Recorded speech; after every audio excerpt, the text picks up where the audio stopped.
YCP social media ప్రతినిధులపై అక్రమంగా కేసులు పెడుతున్నారని మాజీ ఎమ్మెల్యే రాచమల్లు శివప్రసాద్ ఆరోపించారు. వైసీపీ కార్యకర్తలను కూటమి ప్రభుత్వం టార్గెట్ చేస్తుందన్నారు. ఇచ్చిన హామీలను నెరవేర్చకుండా ప్రజలను తప్పుదోవ పట్టించేందుకు కేసులు పెడుతున్నారన్నారు. హామీలు నెరవేర్చుకుంటే ప్రజల పక్షాన ప్రశ్నించే హక్కు, అధికారం తమకు ఉందన్నారు. మీడియాకు సంబంధించి గత వారం రోజులుగా దాదాపుగా 1000 మంది మీద నోటీసులు ఇచ్చినారు. 147 మంది కేసులు పెట్టినారు. 40-50 మందిని రిమాండ్ పంపినారు.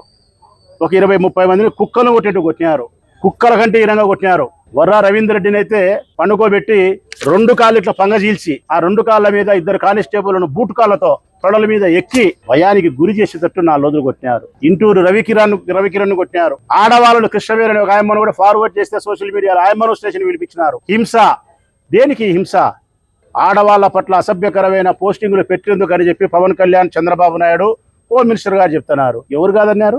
మహిళల పట్ల అసభ్యకరమైనటువంటి పోస్టింగులు పెట్టినా, మహిళల పట్ల అసభ్యకరమైన ప్రవర్తిస్తే మొట్టమొదట వాళ్ళ నాలుక కొయ్యండి అని చెప్పేది రాయలసీమ బిడ్డలే. ఇది సత్యం. ఆ పార్టీ వాడైనా సరే మహిళల పట్ల అసభ్యకరంగా ప్రవర్తిస్తే చట్టపరిహారం చర్యలు